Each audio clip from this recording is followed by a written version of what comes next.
now. I'm gonna send you the performance on that Beechwood deal, and you're gonna throw up when you see it. Yeah, I just texted to you, so keep your phone. Yeah, I saw they did a pretty good job with the flip. Yeah, you know what? He did really well for a couple of reasons. He had a lot of materials left over from a job he did in Freehold. Like the front door was like a 5K front door, and he had gotten it. It was like a damage. It had a small nick or something in it, but they let him keep it and gave him a new one. So he had that. He had a ton of leftover materials that were more high end. So. Yeah, cool. 49 showings, dude. It's crazy. I think he got I want to say 435. Yeah. I was thinking 400, just kind of just brushing it up. I think he went a little bit harder, obviously, with that front door than I would have. Yeah, it was a freebie. Why not? It came out, yeah. But it came out nice. Floors, I like that pine floor. Those are becoming popular. Oh yeah, the light floors, the light tan floors are really hitting it. Let me see. Hold on. Let's see.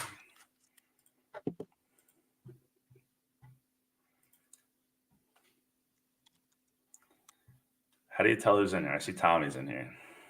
Tommy Z. Let me log into Facebook. Why not just do it on my phone? Let me. There we are. Yep, it's working.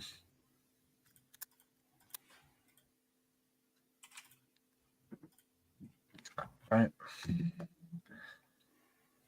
Yeah, so I'll be able to kind of watch and see who's commenting through here. Okay. Through StreamYard. There's an integration, guys. If you guys are just jumping in or watching this replay, there is an integration where you guys can connect to StreamYard through Facebook. You need to give StreamYard permission in order to do this, but that way your profile picture shows up and your name shows up when you do post comments. Okay, log into Facebook over here.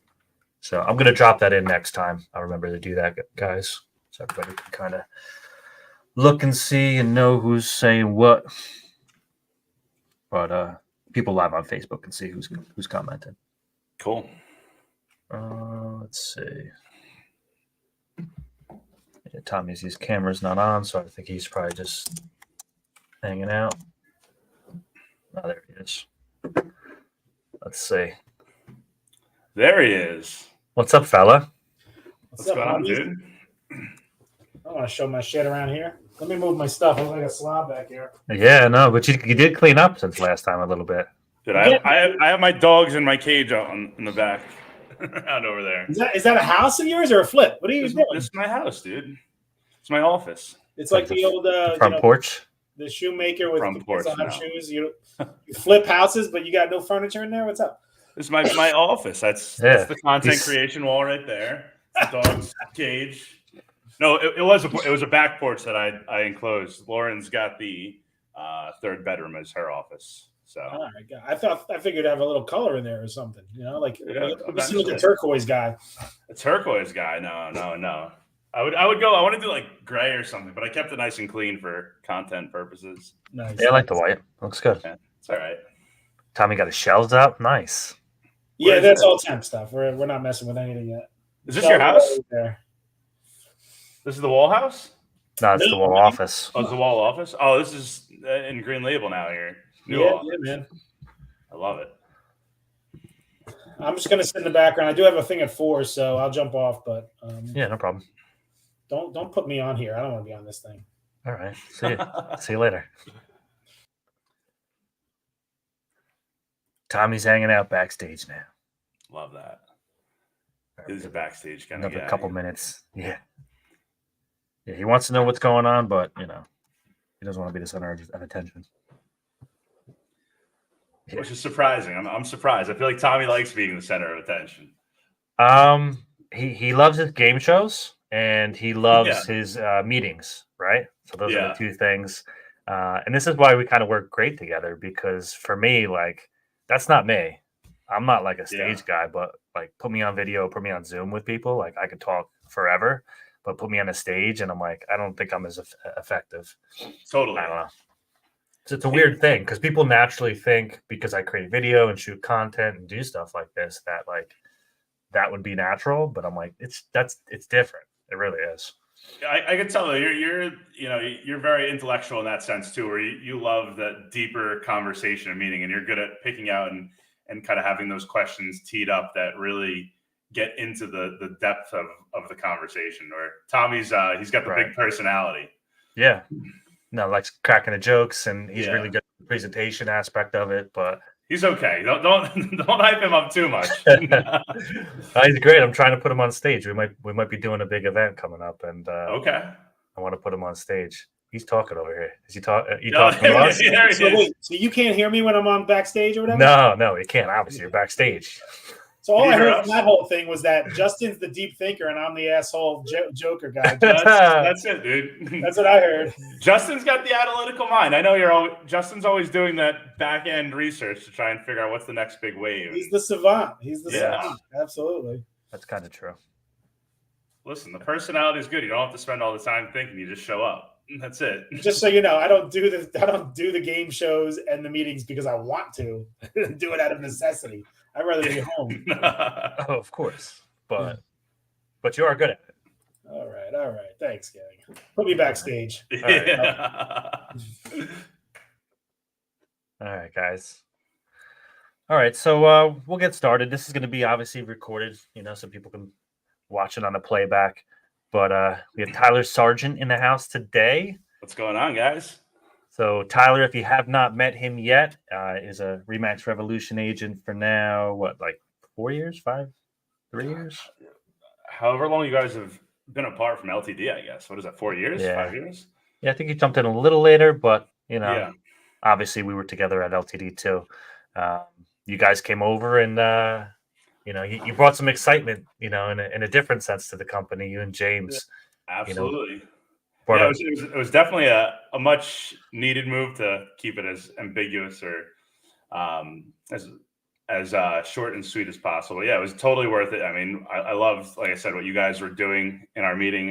I know there was always different technologies and automations you were looking to kind of pioneer the way in real estate. And that's why I'm here, and that's why I'm not going anywhere.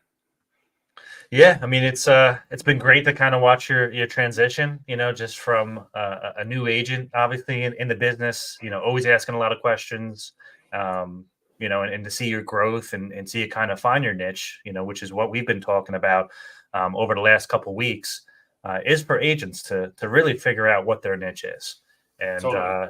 You really doubled down, on what you were doing. I think you found something that you knew that worked.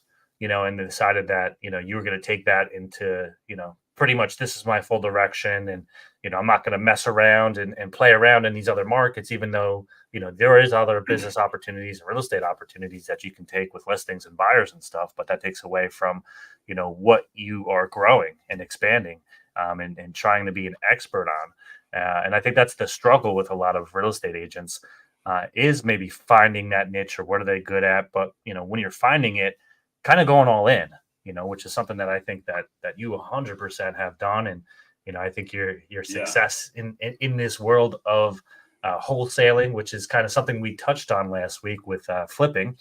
And, I kind of learned that a lot of the agents in the office had no idea really what wholesaling was. Maybe they heard of the word, but they didn't really know how that connects to what we do or what investors do to acquire properties. So yeah, Tyler, why don't you just give everybody kind of just a high level just approach on like what you're doing today. Sure. So, I mean, as you said, I started out as an agent. I spent a lot of time flipping houses. And to be completely honest, I realized that you make a lot of your money flipping houses just solely on the acquisition price, right? Not really doing the renovations of the property, but buying the property below market value. And it coincidentally, just by happenstance, I had 3 deals I was flipping. I was offered an opportunity to buy a 4th deal. And I just physically and mentally couldn't take on another property. But I knew that the property was way undervalued. And I knew other people out there that were flippers or builders would be interested in it. I wound up flipping it to another investor for like $60,000. I think it was maybe $60,000 and change. And it was the fastest $60,000 I'd ever made in my life. So stop there. Yeah. You made $60,000. This price wasn't $60,000. No, the price was, so I went in. A friend of mine was a roofer. Long story short, he said, "I know this guy. He wants to sell his house. He wants $230,000 for it. It's a house in Point Pleasant. It's a 100 by 100 lot." And this is as COVID pricing just hadn't happened yet, so everything was still reasonably priced. And I said, I'm going to have to go take a look at it. I was so excited when I went into the house because it was exactly what I was looking for. It needed a lot of work, but had great bones, a killer location in Point Borough, New Jersey. And before I could even think about flipping this property, the guy said, "Oh, I want 235." And the excited, mind of mine was saying, "Oh, 235, just take it." But I said, "You know what? I'm going to shoot him $5K less just so he doesn't feel like I'm too excited about the deal. I'll offer him 230." He took 230 right there, shook my hand. We signed a contract that night. I scrambled. I reached out to my attorney at the time to get an assignment contract or getting a contract just in general for me because I wasn't going to use a traditional real estate contract. It was only the second deal I'd ever bought off market. And he got me a contract. I met up with the guy. We signed it. And 3 days later, I had an offer for, it was like $295,000. So I had some closing costs I had to pay and such. But I think it came out to like 61 grand on the assignment fee. So that brings us to, I guess, what wholesaling is. And wholesaling is procuring deals typically off market, right? Putting them under contract and then selling your rights to that contract, whether it's in the means of an assignment clause, an ovation, a sub-2 agreement, to an end buyer to buy, typically for investment on themselves. So we're procuring the contract, but never actually taking possession of the property. If that makes sense. And to dumb it down, buyer. Yeah, I'll dumb it down. So we buy a property from buyer A, right? We sign a contract in our company's name to purchase that property. We put in a deposit on the property. We now have the ability with that contract to sell it to a third-party buyer or an end buyer. We make the difference then, whatever we purchase the property on from what the end buyer is paying on the property. So again, we use whether it's an assignment agreement, an ovation agreement, or a sub-2 agreement, and then we make that profit spread between the delta between the two. Right. So everybody, listening, you're actually signing a contract. You're putting your name on it as you're purchasing it.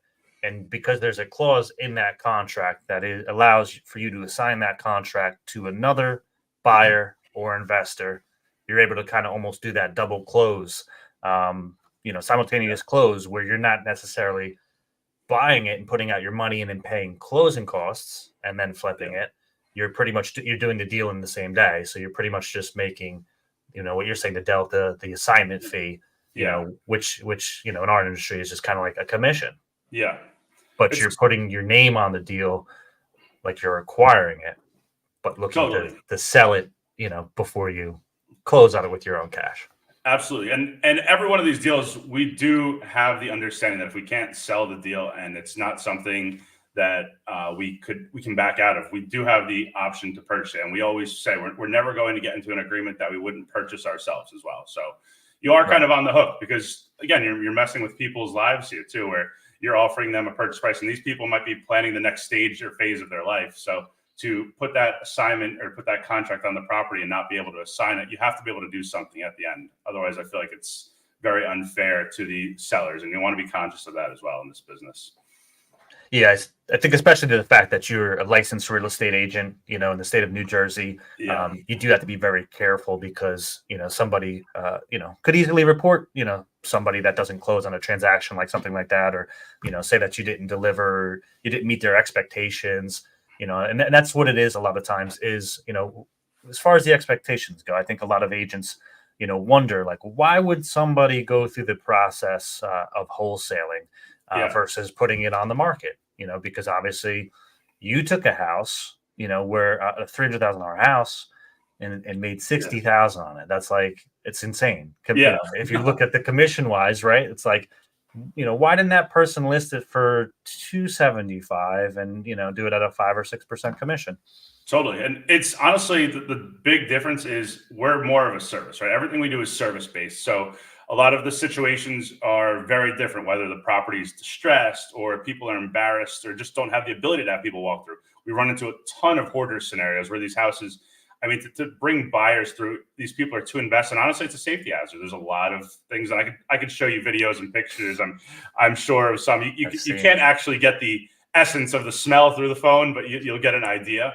But they're just not properties that would do well or perform as well on market. And these people don't want to deal with the headache, honestly. And that's what it really comes down to, of going through the market, of having open houses, having showings, fielding offers. They just want a guaranteed price point, and then they want to walk away from the property. And that's really what our service is we'll give you that guarantee. We'll do all the marketing, and we get paid by the end buyer versus based off the actual sale price as a commission.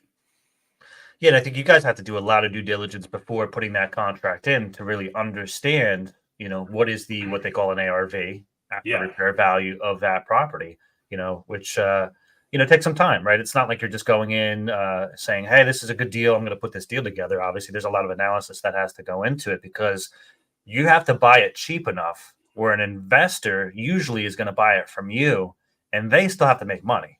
Correct. Yeah. And I mean, it's that old saying, it's like, what is it? Big risk, big reward, right? There's definitely a lot more level of liability that comes with wholesaling. And that's just simply because we're putting and attaching our name to everything. And then as a real estate agent as well, there's just an extra level of liability. So again, we still have a fiduciary duty, even if we're not representing these clients, to act ethically, though, in some capacity. So it really is a fine line, and there is a lot of liability involved in the transaction. But because of that, we do a ton of due diligence on it, and we make sure that we know unequivocally the price range or the ARV of what the property should sell for all renovated. And so basically what we do is we calculate FMV, which is fair market value on the property. After we have fair market value, we say, okay, well, what would an investor feel excited about? Not even comfortable, but excited. What would get investors wanting to buy this property? What price point? So if it's $300K, maybe we'll do 80% of what $300K was as our offer price range. So you take, what is it, 60? I can't even do the math right now. It's 240,000 would be our offer range, right? Now we're going to market that to an end buyer at the 260, 270 range. So we're making $20,000, $30,000, but they're still coming into the property with equity based on that fair market value of 300,000. Yeah, they're getting something 10% off, and it's off market. So there's that special feeling of like, oh, I could get this maybe before it goes on market and get a discount, that way, versus maybe getting into a bidding war with somebody else. So, in those opportunities, right, that, those buyers usually have to move, pretty quickly, so let's talk about that. Like the buyers that you're dealing with most commonly, are they financing? Are they cash? What are you finding out there? Yeah. So I would say 95% of our buyers are cash. The other 5% are hard money. On the wholesale, on the assignment end, if we talk about the other methods we have in wholesaling, there are some mortgages and such, but it's about 95% cash. And the other 5% always typically waive any sort of mortgage clause. So it's just a non-contingent mortgage. So if you want to say 100%, you could, but typically it's 95%. Right. Yeah. And good. Yeah, I was going to say, I mean, the decisions, usually have to come quick. I mean, for the most part, what's the average of houses that actually, the buyer has to actually walk before they, will move forward and actually purchase the house? Like, how many people are buying sight unseen? Probably 50%. Okay. To be completely honest, we do a lot of land as well. So there's a lot of land deals. So again, you don't really have to do anything more than a drive-by for a land deal. And a lot of these houses, most of these people have everything calculated already. They're seasoned investors. And a lot of our investors that we sell to are what we call VIP buyers, or people that we've dealt with in the past. So they're people that know that we calculate our after repair value, after remodel value correctly. We calculate our fair model value fairly. And they're going pretty much based off of the pictures, videos we take, and the information. And a lot of times these properties are so distressed and the sellers are kind of so up in arms about having anyone come through the property. That is the only way that they can see the property, is through pictures, videos, and the calculations that we've done on the property.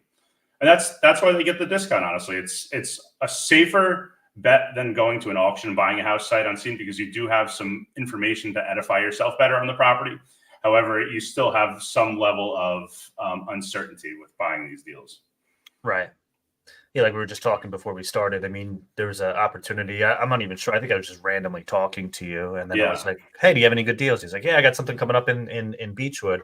Didn't end up pulling the trigger on it because it did have oil below ground, and I kind of thought, for me, I don't have the money to kind of risk, right? If that was something where it did leak, and then you got to do cleanup, and then it's like my money's down for a year, but that property has since closed. And that guy made me look like a fool because he crushed it. He made a good margin on it. But again, it comes down to risk, right? What's your risk tolerance? in a deal, right? That's somebody that, if his money was down for a year, it wouldn't have mattered that much. So he kind of factored that risk into that deal. So for like the real estate agents that are out there, over at Remax Revolution, like as far as, buyers and dealing with their investors, like what else would they need to know in order to like actually get into a deal on a wholesale deal, and how do they actually sign up to actually get these deals?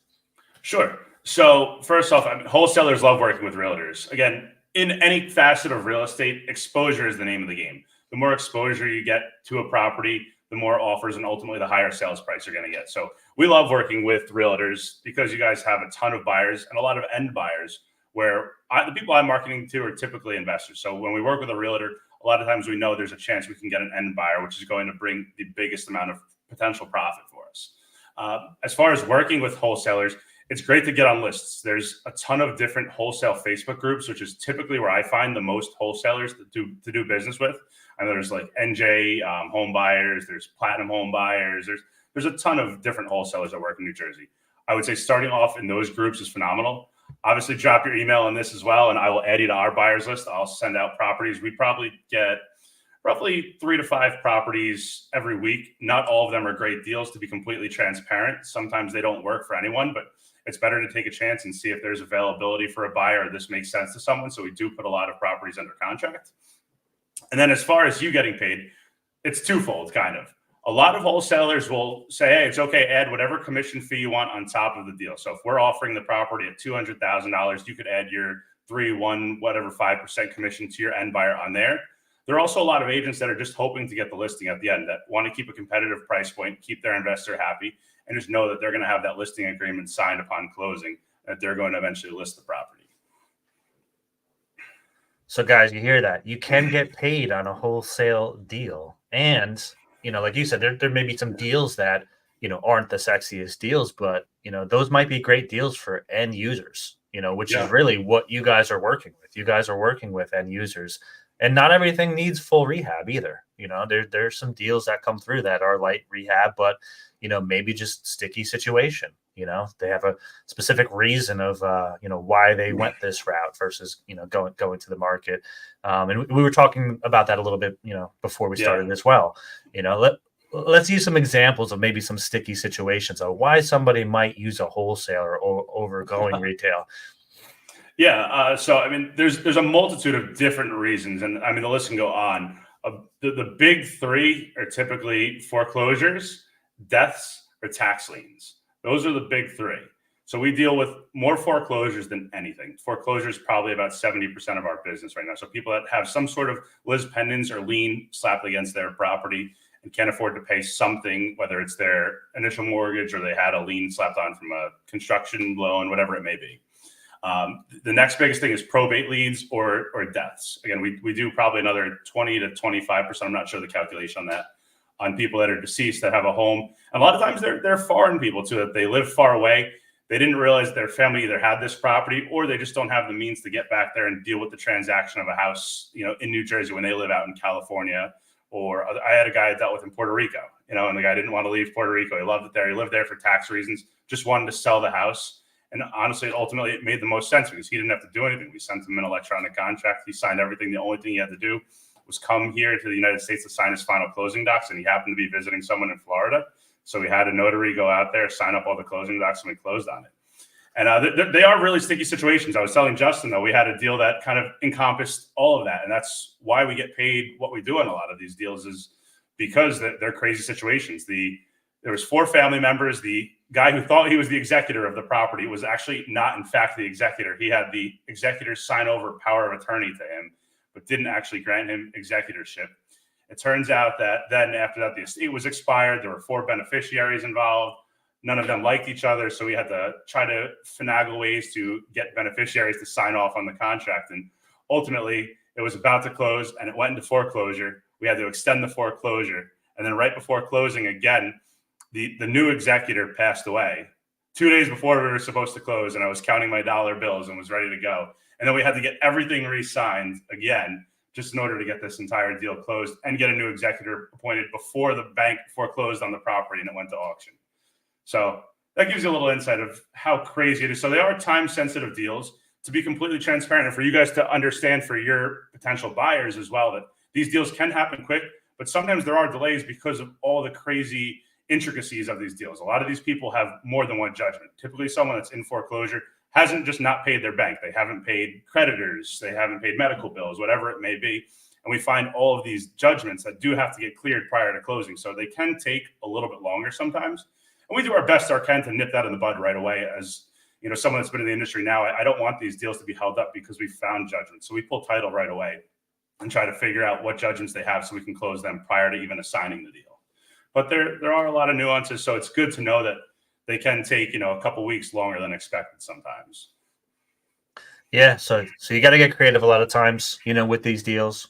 You know, sometimes liens may need to be, you know, paid in advance of closing, you know, in order to, you know, to get a deal done on assignment, especially, you know, because who's to say if you're doing an assignment and, you know, let's just say there's there's some liens that need to be paid. I mean, you know, how do you come to closing, you know, and figure that out? You know, it takes time. And when you're doing an assignment deal, you know, there might be a little bit more, you know, on the line, I guess, for you, right? Because as a realtor, right, I'm not able to take 10,000 and pay somebody's lien, you know. But you know, if push came to shove, you know, in a deal where, you know, sometimes you come back and you ran the numbers and they gave you the mortgage statement, but the numbers were wrong, you know, or this extra lien just popped up, you know, and then what happens, you know? It's tough.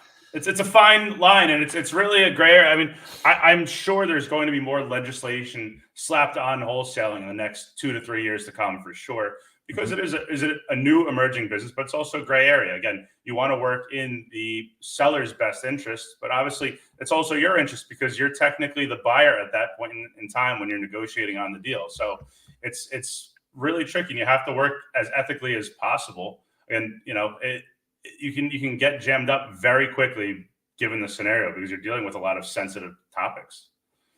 Yeah. Oh, and to your point, I mean, a lot of the states out west are now mandating that people that are wholesaling, you actually have to be licensed with a real estate license. Yeah. You know, so there was a point in time, I'd say maybe like, you know, 5 or, you know, 6 years ago where, you know I was working with Steve Libman, who was a flipper, and now he does the syndication deals, which we'll get into at one point because there's levels to this. And that's where everybody would love to end up. But he actually just dropped his license, you know, because he felt like it was too much of a conflict of interest, you know, for him having to double disclose, and he just didn't want to deal with retail at all, and was just knowing that I'm never getting back into this. I never want to represent a seller. You know, I just want to represent the deals and flip the deals or assign the deals. And you know, he just dropped his license, you know, because of that. And I can understand. I've gone back and forth with Tommy talking about this as well, but maybe even just going into referral, because there is some level of again, a gray area where I want to be able to say, hey, I'll offer $500 if you can come across a distressed neighbor that's willing to sell their property. And as a licensed agent, I've definitely done that, and don't do that, anyone, because Tommy will be the first person on your ass if you do. He always finds out. And honestly, the way I found out that other people knew about this is I wound up in a Keller Williams training program because I was offering referral fees. And again, so, you know, we do get a lot of business based on referral. You know, I mean, I told you a friend of mine that was a roofer, I would have loved to have been able to pay him because I would want him to be enticed to send me more deals like that, you know, and I'm sure he will, but ultimately you don't have the ability to do certain things. And honestly, I have no interest in selling deals anymore, to be completely transparent. The only reason I keep a license is because a lot of these deals that we can't come to an agreement on a number become great listings. It's just a byproduct of my business. I think I referred out 14 listings, maybe more last year. You know, and I'm sure we're going to do more than that. I already have about 3 or 4 that are in the pipeline, and we're not even done with Q1 yet. We're not even halfway done. So it is a great byproduct and an extra revenue source from the wholesaling. Right. So let's talk about that. If I'm an agent over at Revolution and I come across an opportunity and maybe that person for some reason doesn't want to list, like what questions, you know, or what information should they have to present to somebody like you if they thought like, hey, this is a good deal, but this isn't somebody that wants to list. I don't know how to get into wholesale. I don't know what I want to do, put my name on an assignment, but maybe I want to learn. You know, could they work with you on a deal like that? And if so, like how do you see something like that being structured? Yeah, absolutely. And we do what are called JV deals or joint venture deals where we partner with people all the time. It's kind of like doing, I guess, a dual agent, not a dual agent, but having a buyer's agent and a seller's agent in a lot of these deals. But also we do this a lot of times with people that are referring. Instead of paying someone a referral fee, you have an LLC, right? And we bring you into the venture via a joint venture agreement. And that's kind of the legal way to pay someone to get involved in the transaction. And then, yeah, there's a lot of qualifying questions. It's really situational. My business partner wrote our program called COMP, which is the information that we take in. It's like condition, occupancy, timeline. I forget what this NPR. I should know. I don't handle the intake side of things anymore. But basically, there's a certain set of criteria that you want to know. Again, condition, occupancy, motivation, something timeline. The P is going to come to me. Yeah, but anyway, these are all the factors that you would want to know to equate. Is this a good wholesale deal? Again, condition. Typically, we want distressed deals. Again, if the numbers make sense, yes, we can still do a deal that's not as distressed, but typically the best deals are the ones that are distressed because they can't come to market. They don't have the ability to renovate anything, and they just want to sell off market quick. Occupancy, again, the best deals are the deals where people don't occupy the property. They don't have tenants. They're not an owner-occupied deal. Their motivation, they don't live in state. They're a tired landlord. Someone's deceased. They're in foreclosure. They have tax liens. And then their timeline, people that want to sell ASAP, right? And the P will come to me, and I'll remember it. But the timeline's huge. Again, someone that wants to sell in less than 3 months, they're a perfect candidate for a wholesaler because everyone's moving cash. As I said earlier, about 95% of our business is cash on the wholesale side. So all of these people can close as fast as the title company can prepare the title work. So those are the big indicators of a deal that would make a good wholesale. And yeah, I'd love to work with anyone that has any wholesale deals or potential wholesale deals and show you the process. Again, it's a great tool to have. It's a great way to make some extra money. And the way to prospect for these deals is even more beneficial for your business. Again, that's kind of how I also got into it is Tommy showed me what Remind Pro was, which is a great tool that probably no one in the office uses, but it's about pulling the data in the background because our business is so data driven. Understanding the household data, whether they're in foreclosure, how much equity they have in the property, how long they've owned the property, what they purchased the property for. This is all data you can find in a Remind Pro, and then you can assess if the deal is even a good wholesale before even speaking to someone. Are you still using Remind Pro, or what systems are you using currently for? Sure. I use Remind Pro from time to time. I feel like they update their data quickly. We use a system called Batch Leads. Batch Leads is part of the Batch system of software. They have Batch Dialer, which we use as a cold calling system. They have Batch Skip Tracing, which is how you find out the correct information based on those data lists. But yeah, Batch Leads is great. It'll give you any sorts of data you want on the property, from if they have a blue collar income versus the top 1% income. They'll tell you if the person has equity in the house and how much percent equity, what kind of loans they have. Do they have multiple loans, liens? I mean, anything you could possibly imagine you would want to know is in Batch Leads, and it's a phenomenal software. They're definitely pioneering the way for the data industry on that end. Another great piece of software I tell everyone, especially if you're just interested in getting into this industry, is called Deal Machine. It's called the Driving for Dollars app. Driving for Dollars is just exactly what it sounds like. You drive around, you see for lack of a better word, the shittiest house on the nicest block. You pull up the app, you take a picture of the house, and it'll pull up all of the information pertaining to that house. If they're an absentee owner, if they're an elderly owner, if they're delinquent on the property, plus all the contact info on the property. So if you found a property in your neighborhood that you think is great for one of your investors, it might be a rundown ranch where they have all these mega mansions built around it. That's a great way to find out who owns that house. You could easily pull their info up within 30 seconds and give them a call and see if they're willing to sell. And I love that tool. Yeah, I actually have Batch Leads too. So I'm looking to acquire stuff out of state. But Batch Leads is great. You could actually see, the details of the person's mortgage, how much they owe, if they have a first and a second, what the interest rate is, and figure out more so what the motivation is. So there's tools out there. I think Batch Leads, what's it, 120 a month, I think, something like that. Yeah, I think that's for the highest level of it, that's for the mid range. That's what I pay for. It gives you about 10,000 records, which I'm sure if you're just starting out, that's more than you're ever going to need in a month's time. We send out a ton of SMS leads, text message leads, so we do about 100,000 records a week. So we're sending out a ton of data, but for someone that's just looking to make some calls or get some data of, who's foreclosed in Ocean County, $120 a month will get you all that information plus their contact info. Right. And the key too about batch leads, guys, is that it's not just for New Jersey, so it pretty much becomes like a system that you can use anywhere in the United States. So for example, you wanted to do deals in Pennsylvania, you want to do deals in New York, or really any state. You have access to these records and this information. More information than obviously you'd get from like, Zillow or just Googling for tax records and stuff, or going on county clerk sites. So it's a great system if you know that you want to be looking for deals or hunting for deals. I agree. Yeah.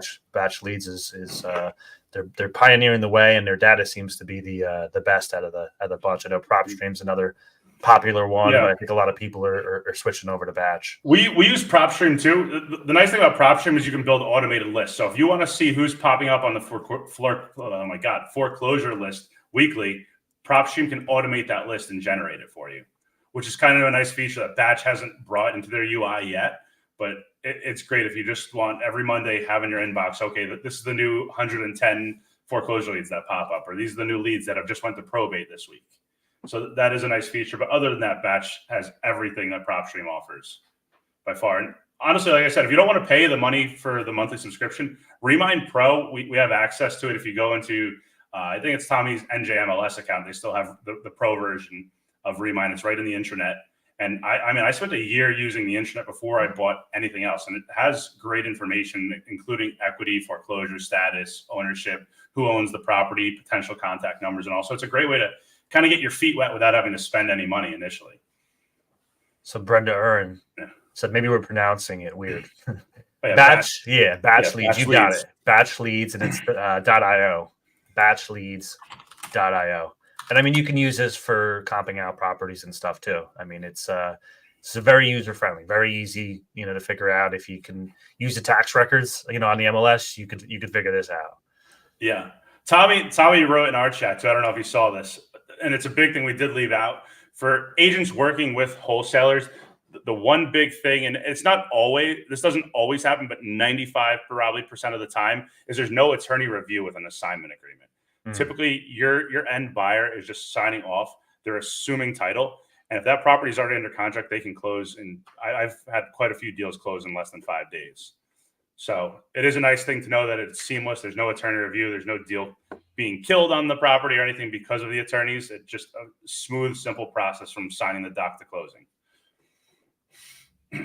Nice. Let's see if Tommy has any questions. Let's bring him back in. What's up, fella? Sorry, I was trying to do something else. All right, one second. So put on the broker hat and let's talk about wholesaling. All right, wholesaling. Yeah, that was important for me to make sure you mentioned that, because that could get us into a nice little pickle. If a buyer's like, "Oh, well, I got 3 days to cancel," and they're like, "No, actually, you don't." With that, does the end buyer have the right to get the contract that they're actually assigning so they can see all the terms, because they're bound by those, right?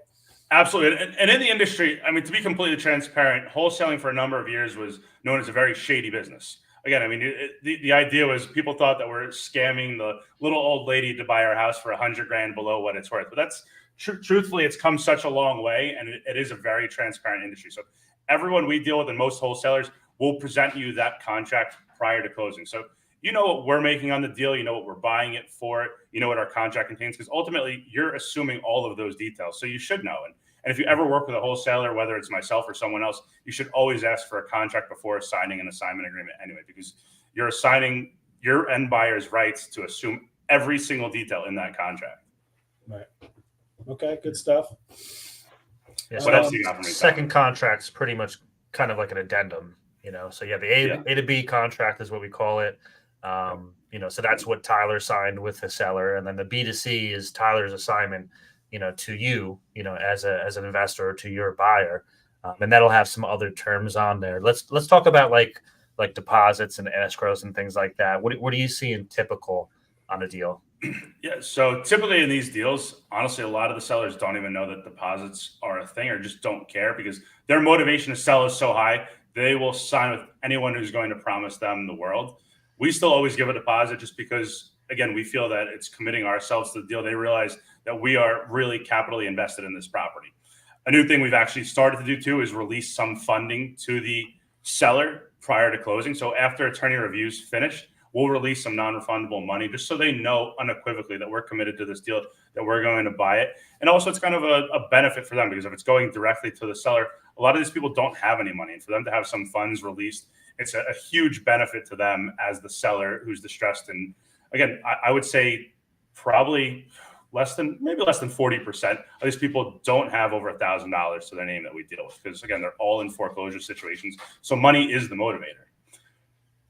Yeah, but as far as that helps them, move in a lot of, get a storage unit, clean the property out, because obviously they don't get paid until, they're out of the house. And that's usually the biggest issue with why they don't end up going, retail, because they feel like, I don't want anybody in my house. I don't know where I'm going to put stuff. I don't know where I'm moving. And, as a wholesaler, they're actually able to come in and kind of solve some of those problems. I know wholesalers, in the past that ended up assigning deals that actually came in and did work to the house before actually putting it on the market, for wholesale. So there's a lot of levels, and you can get very creative on how you do it. Obviously that's not every opportunity, but sometimes when there's a major issue, with the house, they know, well, this is going to be a tough assignment, for me to do it, but maybe I'll take that investment as a wholesaler, and knowing I can make a lot more on the back end and get a bigger assignment fee and eliminate some of those issues of, even in wholesale, that could happen. That can limit the amount of money that you can make. Yeah. And that to parlay too off Tommy's question about the deposit. So as far as deposits for the end buyer, because there is a deposit every time you sign an agreement within wholesaling. So we have our deposit with the seller. This deposit on the assignment agreement is typically anywhere from $5,000 more to about 5% more of the deposit amount is where I usually see it. So, if it's a $10,000 deposit, it might be $10,000, 500, or in our case, we always do a standard 5,000, just so it covers our deposit. If that buyer was to default and protect ourselves, that we can always pull their deposit to use against our deposit if we can't find an end buyer to cover their position, essentially.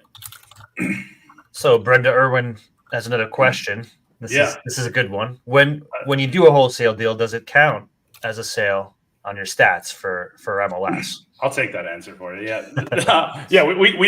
I've dealt with about half a dozen people in the office already, and everyone in the office asks to get paid $100 as well as a fee, so that they can also have that as a status in the MLS. And it counts to Circle of Excellence, I believe, right?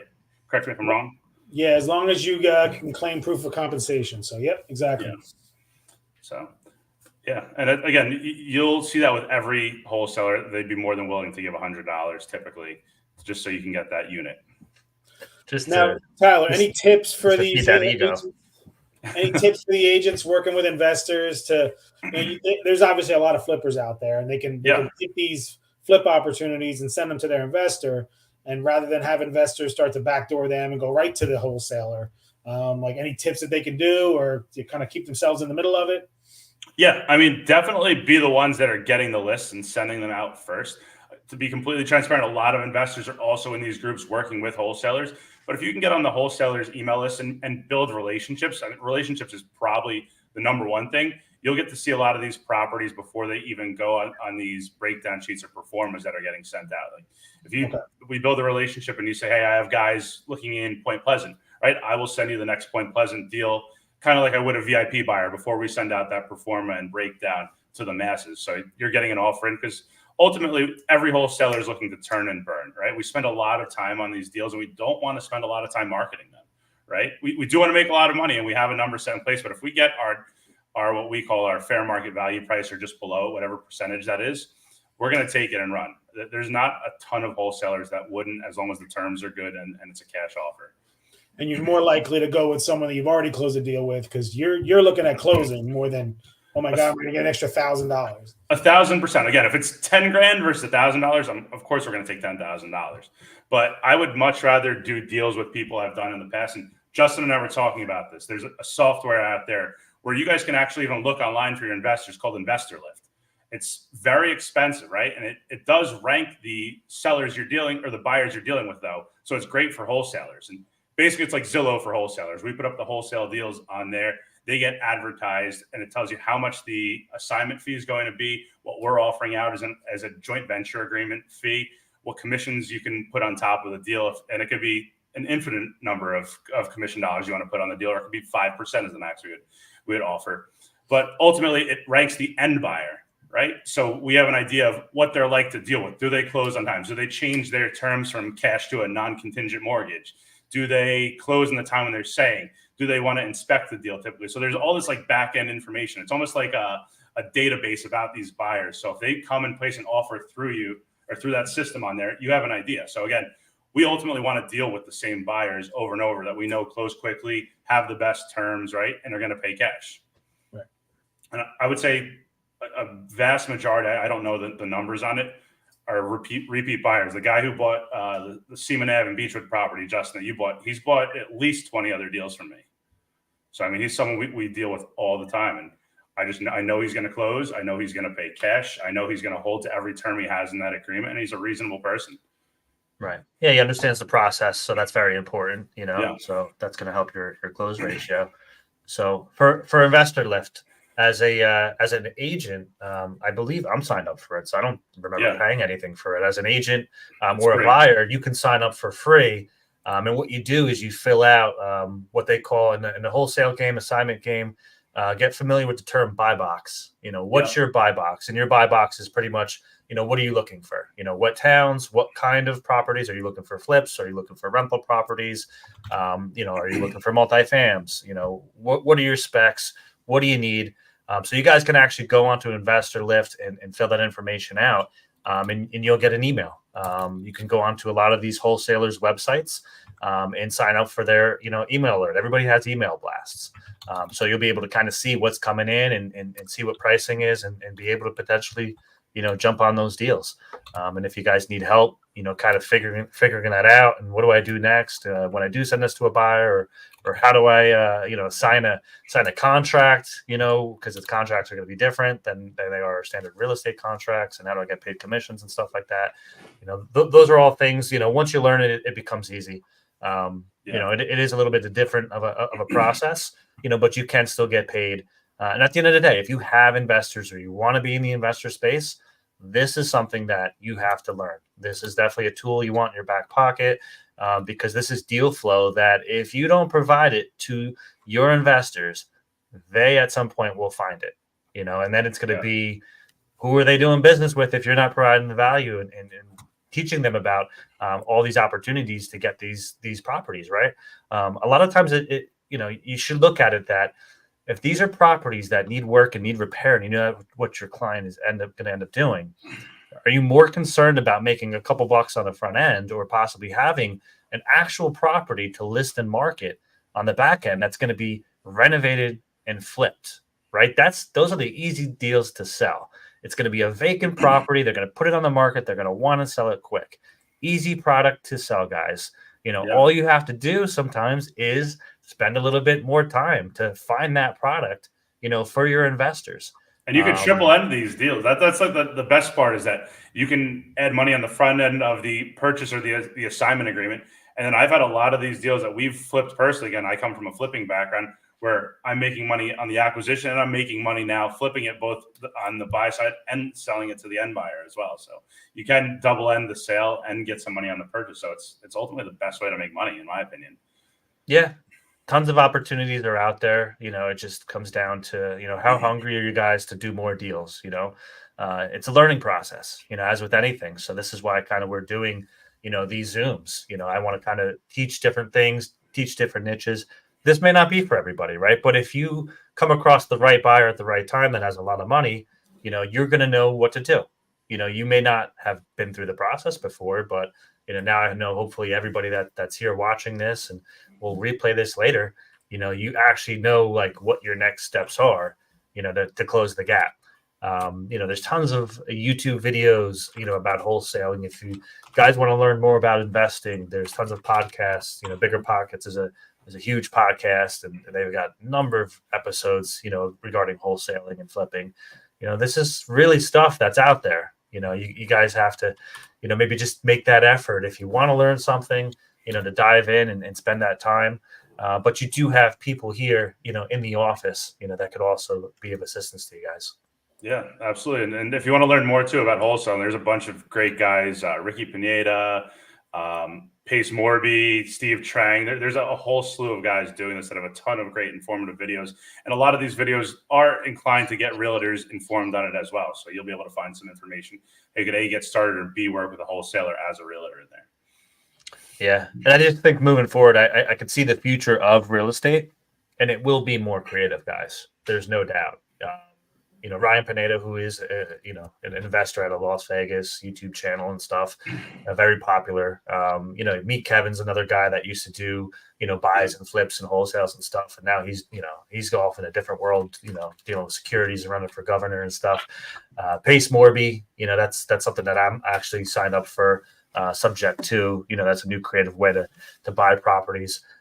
We'll probably review that down the line. I'm still kind of new there, so give us the gist on it. I mean, it's pretty straightforward. The gist of it. The gist on subject to, guys, is just you're assuming a mortgage. That's pretty much it. So most people assume that mortgages aren't assumable, and the mortgage and the note are completely different than the actual deed. And I actually learned this early on in my life in real estate. It was before I got into real estate.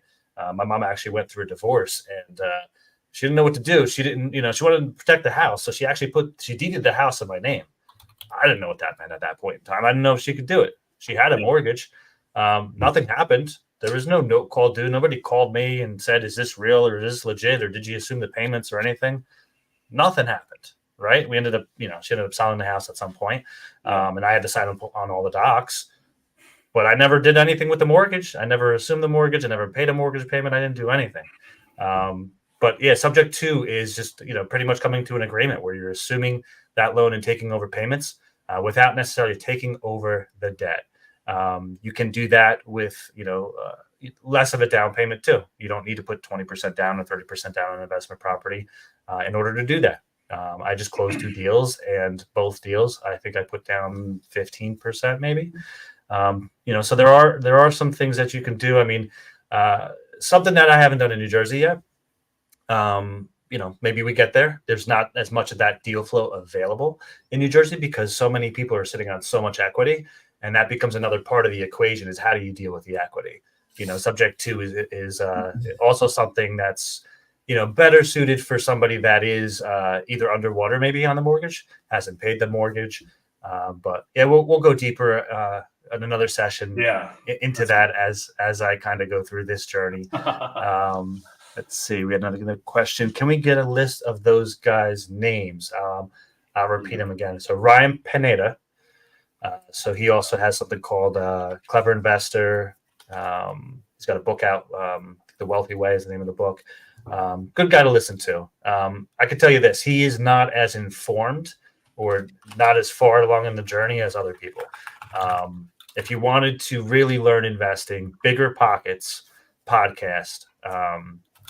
Brandon, what's Brandon's last name? I know he's Bearded Brandon or something like that. Yeah, I don't know him. I don't watch too much Bigger Pocket. I do like Pace a lot. Pace is a great resource. And I don't know how much you listen to Steve Trang. He's actually become a slight friend of mine, and he's a great guy. He's got a lot of resources because he's constantly trying to figure out ways to teach and educate people because he has a large sales team behind him. So he's always got great little tips and tricks on how to go through real estate, whether it is typically mostly a wholesale or just a regular broker deal, because his company does offer listing services in certain states as well. How do you spell Steve's last name? It's Trang? Trang, Trang. Okay. I'll throw those in the chat. Yeah, I mean, I started listening to Pace Morby about a year ago, and just literally just blew my mind as far as how creative you can get with just different deals. Not only in fact of acquiring the deals, but what do you do with the deals that may not cash flow maybe as like a typical, long-term rental, right? Airbnb has been insanely popular and has really sort of crashed. That's a market that a lot of townships obviously are outlawing those kinds of deals, and it's very saturated as well. So even in like Seaside, right, there's a ton of Airbnbs available. So it just got really competitive, and a lot of people just I don't know. They didn't know what they were doing, and those properties are coming back on the market for sale a lot of times because there's not as much profit in those deals. But there's other methods, for renting properties. You can do something called a midterm rental. So a midterm rental is, more of your monthly rental properties. That would be to like traveling nurses, or maybe in areas where there's airports and stuff, airport pilots and stuff. They just need kind of like places to crash. They might not be there in that area for long term. They may have a shorter term gig, but they don't need a night. They need like a month or two.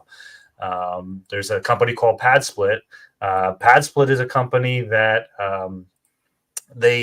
you would have to go in and kind of renovate the house to add some extra bedrooms and bathrooms, but it's what they kind of a more elevated version of house hacking. So house hacking would be something where you bought a house and maybe you rented out a couple of rooms to some friends and stuff.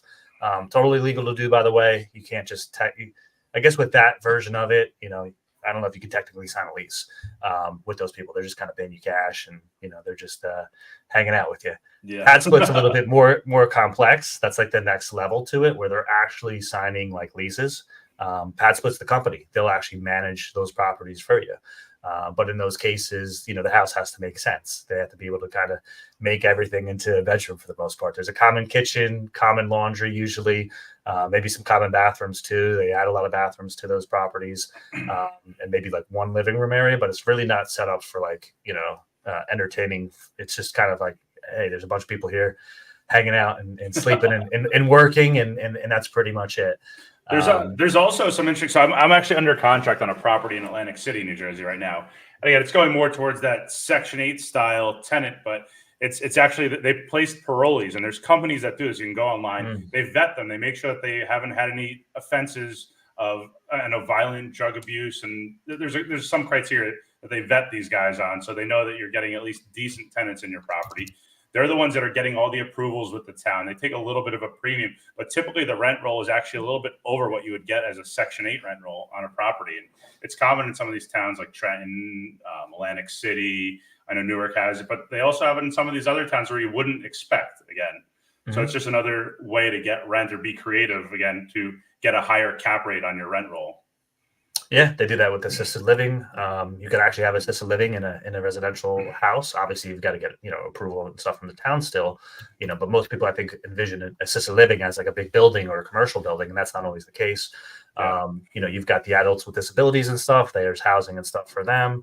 So these are all properties that there's different ways to what we call disposition, which is selling off a property, right? It's not only just long-term rental when you're dealing with investment properties. So yeah, again, there was a bunch of different creative ways and, to do deals and look at real estate that I had never really thought of before, until he came on the scene. And I really felt like an idiot, I could tell you, just listening to everything that he was coming up with. I'm like, why did I never ever think about any of this? Why have I never heard about any of this? And the reason why he started figuring it out, because he was assuming loans and then figuring out like, this doesn't really cash flow. How can I make this property cash flow? It was just really delving in and figuring out all these different ways of how are houses actually used, right? Out of the traditional sense of how we look at housing, because we're dealing usually with end buyers, just the family wants to buy a house. Well, guess what, guys? That might be only 80 to 90% of the market. There's a 10% of the market that's not being served, and you could actually fill in the gap because most people don't focus on those things, So there is actually, there's a foundation called Family Promise, out of Red Bank. So they deal with housing for, either battered women or people that are dealing with, homelessness and stuff like that. So they're willing to actually, get into housing and kind of sublease rooms and stuff like that.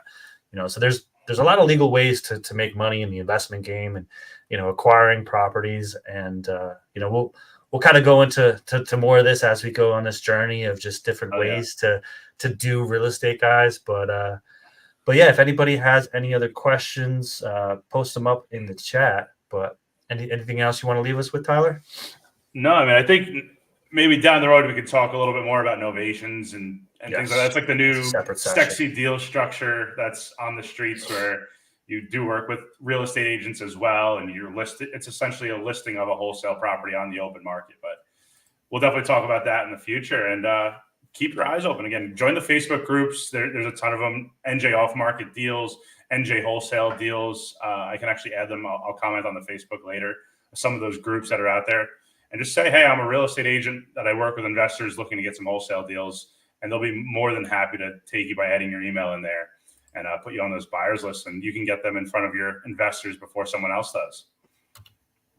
Awesome, man. Appreciate the time. Tom, you have any final words?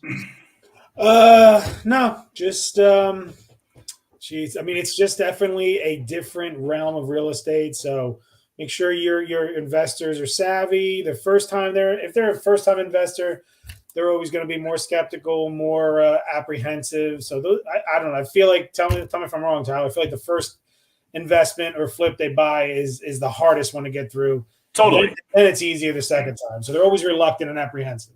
Absolutely. It's something, it's like anything else. You don't know what to expect. You have a certain level of expectation, but until you've gone through it, they're a little leery of it because it is new relatively to the entire market space.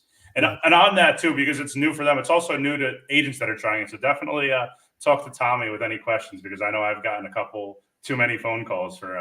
Give me a call, please. Yeah. Have your real estate antennas up. Yeah, just be careful, because there are some areas in real estate that could jam you up when you do get into these wholesale deals if you're not careful. That's what I'll say. No, appreciate your knowledge, man. Thank you. Thank you, guys. And touch base with Tyler if you guys got more questions about the process. But just on the back end, they do a lot of work to find these people, so I don't think you can just jump into this thing easily. It's a lot of hard work and grind. So, but your investors can be the beneficiaries. Oh yeah, awesome. All right, guys. We're going to sign off. Again, if you have any questions, let us know. Tyler will pop some things hopefully in the comments here for you guys, some pages to follow and stuff again. And I mean, we're just trying to give you guys all the tools you can possibly have and, know how, to do more deals, guys. That's what this is all about. That's what Mondays are going to be all about, how to do more deals, how to connect some people too within the office, right? If you think that you could possibly help or you're very interested in doing this, connect with Tyler. He can put you to work, right? And he can show you how to make some money, doing this stuff. But, there's just many ways to do more deals. And a lot of times it's like we have to learn from each other. We got to help each other out. We got to stick with each other, because who's going to have each other in this market, right? It's the other RE/MAX Revolution, agents. We got to be able to kind of continue to do deals with each other more and more as we move forward. Who knows what the future is going to hold, for real estate and with these buyer agencies, commissions, and, how that's all going to get structured. I mean, we already saw some things with lawsuits and, people, literally putting in the MLS, 0% commission, guys. Like, think about that, right? I don't know what the future is going to hold. I don't know if that's going to last long, but what else do you have to offer, in real estate? So think about that, guys, and start sharpening your knives and, dive into something, get a niche, become an expert in something in real estate. And, that way you can continue to bring value, not only to your clients, but, also to the agency and to your peers, the other agents in this office. We don't need everybody to do the same thing, right? So it's always good for specialists to be within the office. I see different deals be referred all the time, within the office, whether it's commercial or investment, so you might as well start learning something, guys. But other than, just buying traditional houses with buyers, that's something that everybody in this business can do. Let's be unique and let's be special. So I love it. All right, guys, that's it. We'll see you hopefully Thursday for the Thursday meeting, and we'll see you next Monday. I'll be there for lunch. Yeah, buddy. Later.